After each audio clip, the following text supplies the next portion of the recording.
Hey you guys, it's Brittany with Love here, and we're going to talk about friendship.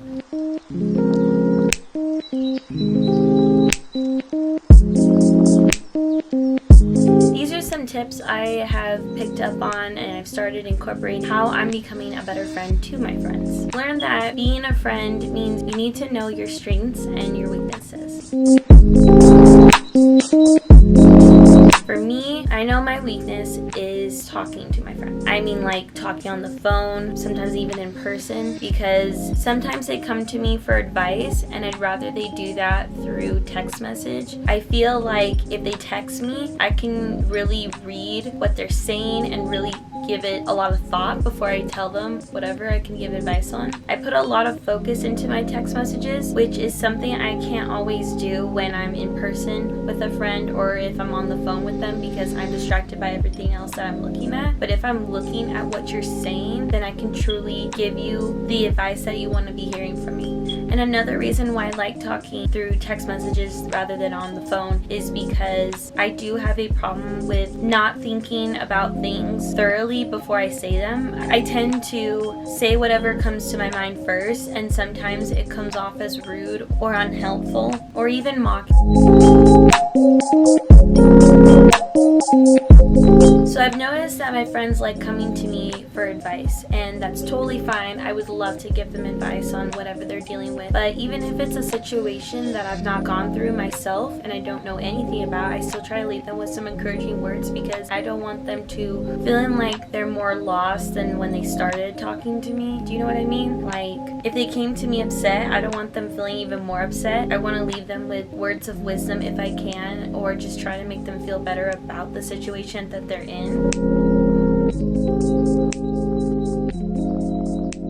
So this used to be a weakness of mine, but since I have taken notice of what I was doing, I have now made that my strength. I used to give advice when it was unwanted, and nobody wants that. So what you should do instead is, if you feel like somebody in your life really does need advice, you ask them a lot of questions about how they're doing and how they're feeling. You know, really just get to know about what kind of state they're in at that moment when you're speaking to them. That will open up that door that you need to know if they are ready for any advice. If they open up to you, then you can give them two options. First one is you can ask them, do they want you to just listen how they are feeling, or do they just want you to just give them advice because they need to hear it, like they're truly asking for it.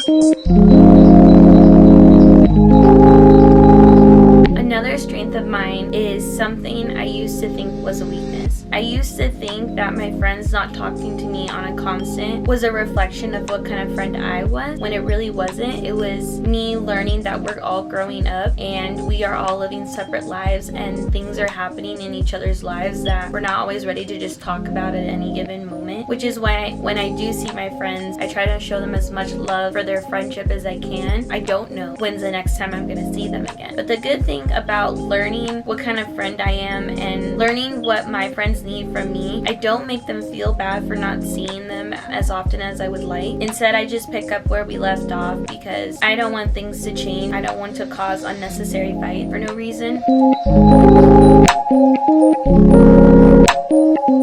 This next one, I feel like a strength of mine, but can also be seen as a flaw. The reason why I think this is a strength is because I'm not afraid to ask my friends how they really are doing. I think that I have a lot of courage for asking someone how they're truly doing when I can truly give them my full attention. So if they aren't doing well, I can really pay attention to them and really listen to what they have to say and try to give advice when I feel like they might need to hear it. But it can be seen as a flaw because sometimes in that moment, your friend isn't ready to talk about those feelings. They weren't ready to bring it up. That's why they didn't bring it up to you, and that's why they might feel uncomfortable if you ask. But if they are tiptoeing around a certain concept that makes you a little worried, you should reach out and talk it through with them. am. Mental health to me is everything. We don't know what's going on in another person's mind. We don't know what's going on in their lives, what is drowning them and what's lifting them up. I try to be very available to my friends if they are going into that moment of feeling like they're drowning in their lives. I try to be there as much as I can, especially right now when we are even more separate than ever. Mental health is going down the drains during this pandemic, and we all feel very, very alone.